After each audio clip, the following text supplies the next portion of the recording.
My people, it is a very painful thing to remember Asaba Massacre. Asaba Massacre, seeking healing. A lot of Nigerians don't know what happened. 7th October 1967, a lot of atrocities happened in the land of Asaba. Nigerian soldiers committed a lot of atrocities.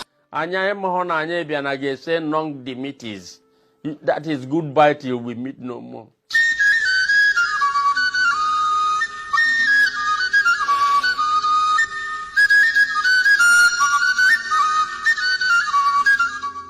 During Biafra War, Nigerian soldiers gathered all the male child and adults in Asaba and massacred them all. They killed many people. They killed both to adults, all the male child for inside Asaba. 1970. Anya biaka ije zutande aya Nigeria. Bia bulegu. Anya maro no bo a game of death ka iba n'imia. In remembrance of Asaba Massacre, on the 7th October 2022, we be sit at home in entire Biafra land. On that day, it is expected that all schools, all markets, all churches, all banks will shut down for the remembrance of Asaba Massacre. Anybody will hear my voice, making talk to him brother, making talk to his sister, making one in children, making one everybody, where they close to them. This order is coming from Biafra spokesperson Simon Ekpa. Asina nti adahari he ebubisi ise soloya intiminsi. Any ear, when they hear word, as they cut to head, as when they go cut ear, full They open fire. Where will you go? Machine gun, Gahube our people. And they were slaughtered in thousands.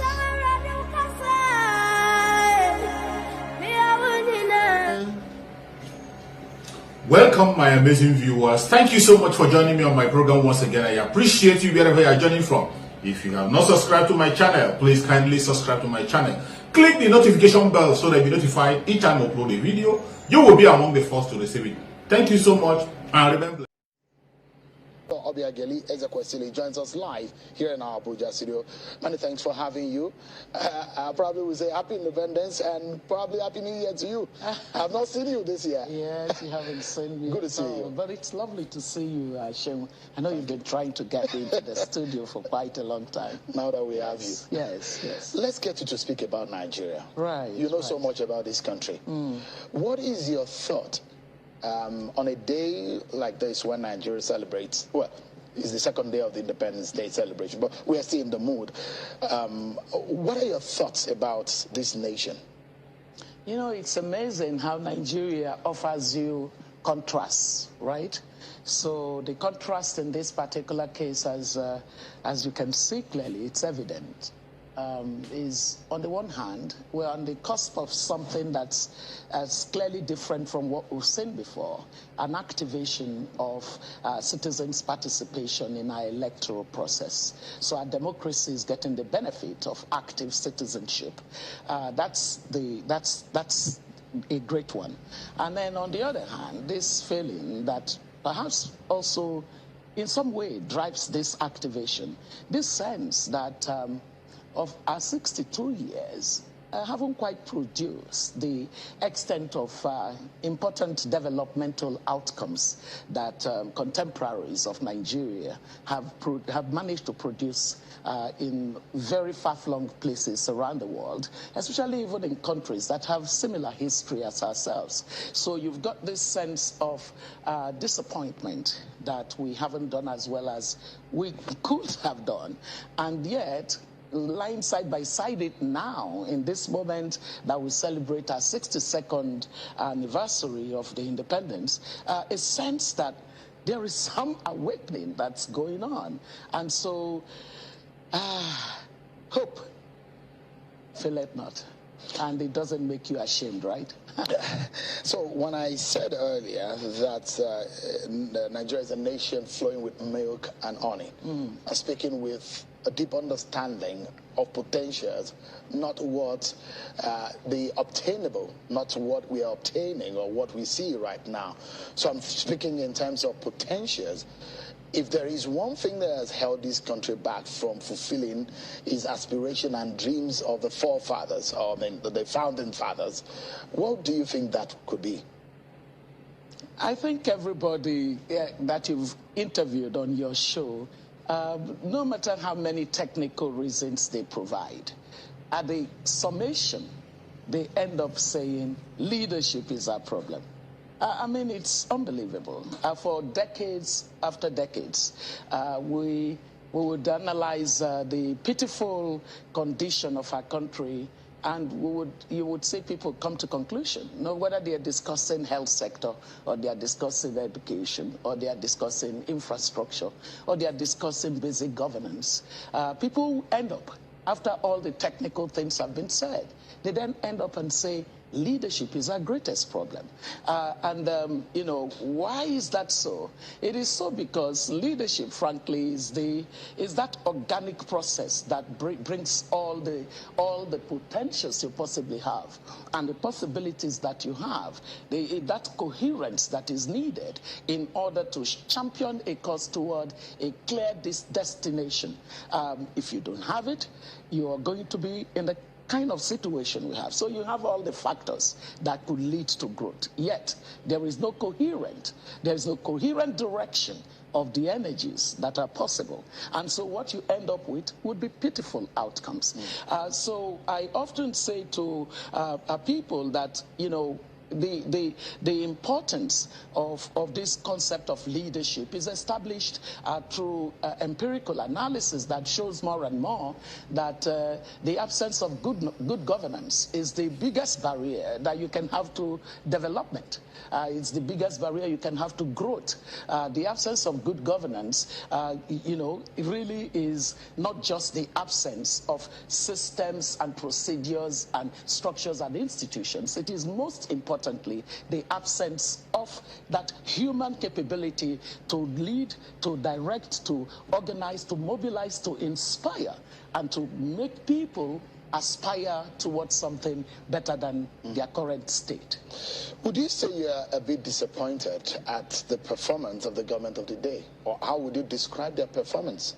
I'm surprised you're asking me this question. I think I was one of the Nigerians that stayed persistent to the matter of demanding for good governance in this country.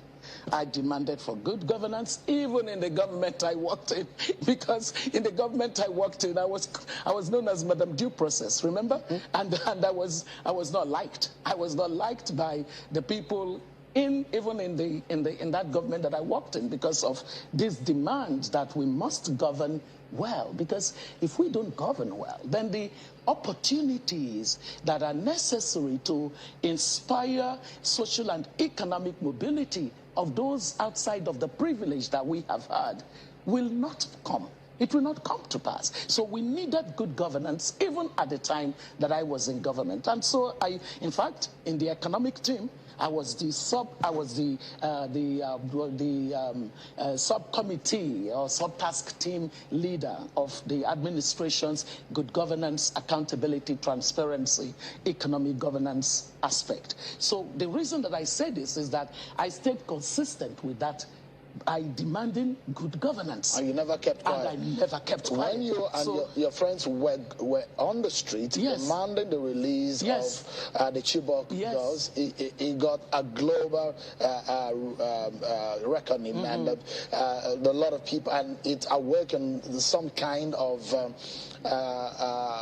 sensibilities in a lot of people across the world of how much pain it is to take innocent children out of their schools, away from their parents, and some of them I in fact just released a few weeks ago. But the question here is that you're one of those who have demanded good governance, and you stayed committed to it. You've tried your best to see that you can convince Nigerians to see how good governance can be achieved. I remember that you were called as the speaker to the APC retreat in 2014 or 2015. Now you said, I hope you guys know what you are up against. I mean, by calling me into this event. Yes. And some of those things that you said, looking back 7 years later, What are your thoughts? Oh, well, just ask people to go to your own website and download the speech and compare it with what we see on, in the country. I mean, the truth is that the summary of that speech was essentially saying that, the idea that all you need to do is focus on vacuous statements of a political set of people who have a different set of acronyms in order to get development is a ruse. That's not reality. So I was essentially saying, if you're going to be effective in governance, and which is, for example, when I remember the Denver, I think it was the Denver primaries of Obama, when Obama became, I was one of those who was at one of the sessions speaking concerning the matter of the administration, should he win the ticket, the issues around development. So it wasn't unusual for me to have been invited. In fact, when I was invited, I said to them, "Are you sure that you're actually inviting me to come speak to a group of politicians in Nigeria?" They said yes. I said, no. Go check that you're really inviting me.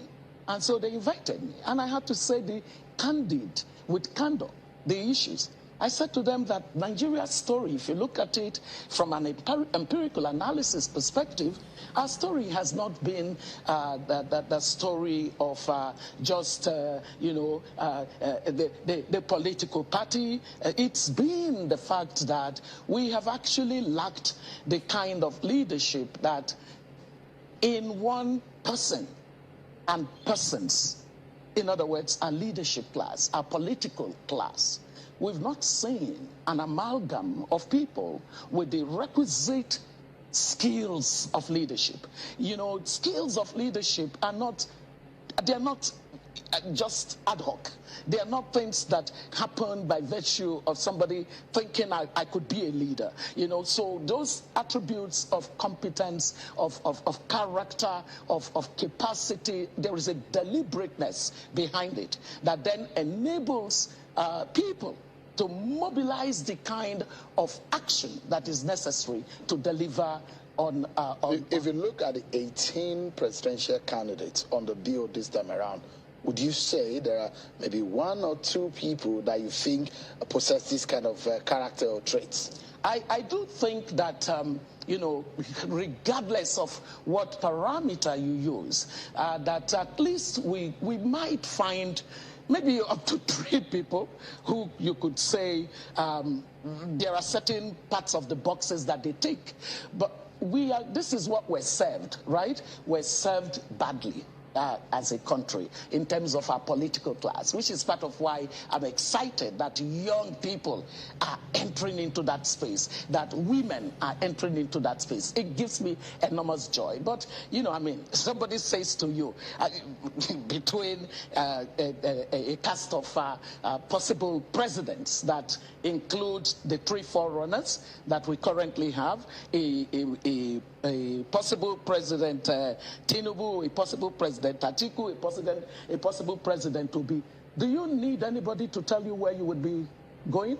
I mean, for goodness sake, it would be an Obi. Because regardless of the fact that he comes from that particular political class that we still are talking about, he still at least represents many shades better than the other 2 top candidates. So I believe that the momentum that we're driving through in the country at this time is a momentum that's sort of saying, let's really evaluate who will be our leader. But I think that the most significant thing for me is really that a society must come to the place where they finally say, we want to vote for ourselves. Have you gotten to that point? I mean, you look at the numbers of the young people, and you've mentioned the young people 3 times since you started speaking in the last few minutes. And for those who have seen how the young people have related with elections in the past, will tell you that they are very docile. The records and the numbers say as much, that young people have not been serious about coming out on election day. Will 2023 be any different from what you've seen so far? You know, I have been very close to young people all my life, you know, because I actually was a beneficiary of elders who took interest in my life, you know. So when you look at the likes of Justice Kayode Shaw, he was a mentor. Our dear Mr. Gamaliel Onosode was a mentor. You know, I've been mentored by incredible people. So you can imagine how young I was then. They gave me a chance to sit with me, share wisdom with me. I am not disdainful of young people in the way that sometimes I hear people speak. There's so much that's been against the young in our society. So much has been against them. And so sometimes when you see some of the behaviors that we don't like, it pains me. I don't like it also, but I'm able to say I understand where that's coming from. Put that aside and now focus on what happened October 2020. The young people actually mustered the courage and they said, you know what? We're tired. We really are tired. You need to listen to us. And they made a statement, but were they listened to? They were not listened to. And it was so characterized, it was mischaracterized as something other than what the young were saying. Frankly speaking, I just sometimes imagine how differently this society, this governance process would be in our country if those in leadership would listen. I dare to ask you tonight that could there be an imminent threat on the regular, traditional political class in this country? I've prayed for that. I have to tell you, I am not, you know, I am so excited. You remember that as part of that whole process of getting our society to understand that in a democracy, you cannot, as the citizens, be on the periphery of it and then expect something valuable to happen. It wouldn't happen. And that's because, you know, as I went on after I ran for president, I spent time in Berlin and I was doing a research to understand why our politics, you know, is constantly failing us, not just in Nigeria, but across the continent. And one thing became clear in my analysis, that what we have is a monopoly democracy. We have monopoly democracies because the political class act like monopolies. They totally occupy the entire space of what I call the triangular pillars of democracy. And then the citizens are on the periphery. The regulators of the political process are also in the pocket of the political class. So the supply side is dominant, and therefore they exercise the authority of the monopolies, who has no incentive to give you anything of value. Everything profit making is totally high, you know, high tension, high level for the monopolist. And so in our democracy, that's what we have had. However, I did say in that research that the way to get the citizens to the space that they should occupy in democracy would be to challenge and contest all the barriers that stand in the way of their involvement. And so for the middle class, coming to the place where they realize that we are cooked. You know, the middle class suddenly realized that, hey, God, we can't look away. That's why you're saying, by the definition of middle class today, the person who has been able to acquire a university education is literate enough to function in that space. But of course, you know, the joblessness doesn't enable them function. So they come to a place of awareness where they suddenly say, wait a minute, we have the power. And so it's consistent with what I coined, that the office of the citizen is the most powerful office in the land. If the citizens realize it. So now they are realizing it and they are activated. And some people are actually mocking There are people who are mocking this whole development. And I love the fact that maybe it does not, because it has not really happened in an electoral cycle. Well, and that is why, for those who think the norm might play back, might play again, people have said money and always play a major role in our politics. Yes. People trade votes, yes. buy and sell. Yes. Poverty is at the heart of the matter.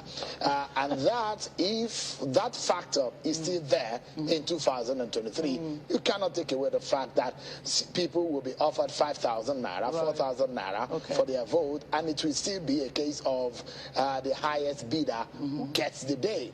So what are your views on the issue of the money politics and the danger it portends for 2023 election? It is a legitimate, counterpoint to the what do you call it? The enthusiasm, the kind of elation that we feel at current developments. So we mustn't in any way sort of say that doesn't matter. It does matter, because there is still a segment of the electorate that their productivity is so low and they've been so debased by the situation of the country. So for them, it is rational to get their 1,000 and to turn their vote for whoever gave them the 1,000. So we would still have that. But the issue that you have to put now into your model, through which you're looking analytically at what the possibilities are, is to be data driven. And so you look at the data around, young people with education, okay, or young people still in the educational process who are now sort of saying, we're going to participate in this and we're going to drive it and we're going to make sure we stay with it. Now, that decision that they have made to not look away like they used to. In the past, a democracy was a democracy of the people at the low income bracket. Now you're saying the people, the middle class, I used to say middle class acted irresponsibly in our political space. But today you're seeing them sort of saying, no, we're no longer going to do that. When you look at the data on them, the ones that are self-organizing, have you seen that? So you don't have a situation where a political party is distributing some prebends to people and saying, vote for us. And yet the citizens are self-organizing. And it's an intergenerational thing that we're saying. So there are some of the oldies who have decided, I'm done with Nigeria, and they're no longer participating, but they are weakened. So you can't dismiss this phenomenon. What is important for this phenomenon is for it to be better organized. It just needs to be strategic in its approach, because I fear that the existing system is going to find a way of voter suppression, or of doing something that will be inimical to the process. So you must be anticipatory and preemptive so that you can take the kind of actions that would counter any attempt to staying entrenched with the status quo. I know the academic and the activism side of you. I know the governance side of you. But I also know that you have the spiritual side of you and the role you play in the church as a pastor. Especially as a pastor's wife. I always make sure that people... for people like us, we know that a pastor's wife is also equally a pastor. Yes, I am. I actually am. So I will be asking you to look at a crystal ball. No, I'm going to look at the biblical pages. I don't like crystal balls. But I know that either we like it or not, religion and ethnicity have played a major role. I'd like you to comment briefly on that before I'd like you to look at what the future and give your own permutation of what could happen. Briefly, do you see religion and perhaps ethnicity? Because if you look at the gamut of or the list of those who are running for office, you discover that there is no alignment in terms of unison a political class now on one way, one ethnic group running for the office. You have them across the ethnic lines. So it means that there will be some kind of voices here and there, and people might vote according to how they feel ethnic-wise. Do you see religion and ethnicity playing a major role? Briefly. So, we are a diverse society. We know that it is important to manage our diversity efficiently, effectively, and in a way that is equitable. Now, I think that there is a segment of this population that looks at what APC and PDP did, and they find it utterly contemptible. First, in the case of APC, how could you possibly be fielding Muslim candidates in a society that has always found a way to ensure the balance? Even in the time of the military, they were smart to always find, you know, the northern head of state would find a deputy that would be a Christian, right? And from the south, right? And then and then you come as democracy, and you're not even sensitive to that. That shows a complete. It's like being contemptible of a segment of your population. That is not right. And then you look at the PDP. This is a party that always said that it tries to be built around inclusion. And so it always sort of made it possible for the rotational principle to support the emergence of their candidate. And suddenly, a candidate emerges who has been running as candidate of that party many other times. And, you know, why would that happen? When you know that clearly the time of the people that are from the southeast, as you designed it to be, is now. And you just upstage that. And yet, you have the arrogance to be saying to them that they have no reason to complain, because this is the season of character, competence, and capacity. My goodness, that is sophistry. Because if you're going to use character, competence, and capacity, then many of them don't qualify to be the ones saying we should be the ones running. They should, within the southeast, they could have found the people with the character, competence, and capacity. And by the way, Mr. Obi, who is now the candidate of Labour Party, was in your party. So if you really needed character, competence, and capacity in a way that is just, you know, that is just, in a way that is equitable, in a way that is inclusive, in your PDP, you could have made Peter Obi become your candidate. So when you look at all of this, you now see that there are many segments of our society that are vexed. And before people begin to say, oh, this is an Igbo people thing, it's not true.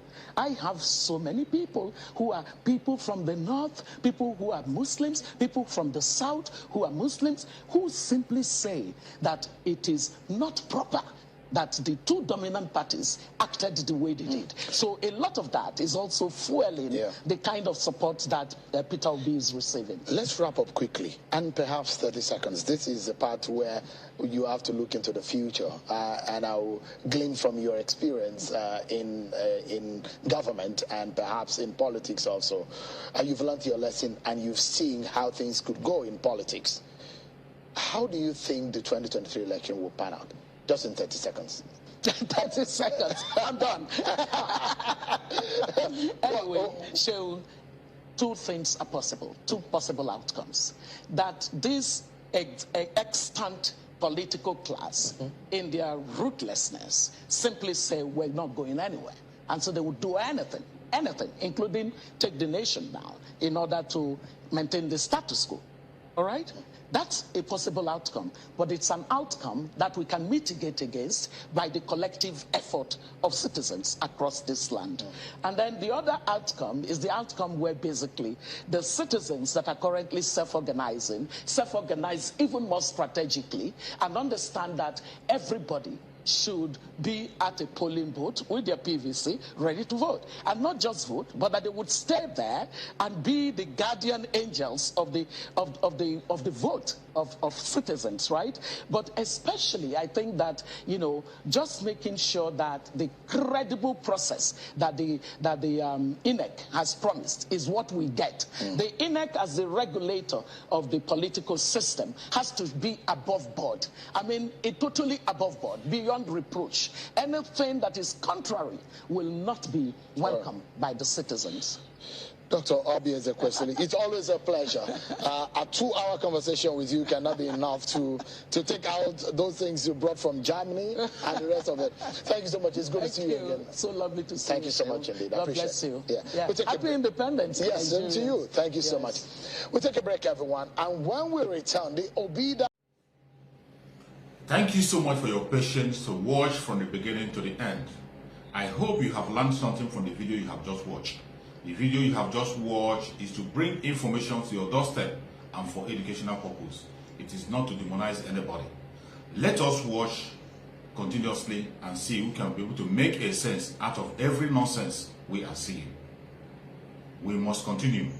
We move. It doesn't matter what they do. It doesn't matter what they say. They will kill us. We will kill them.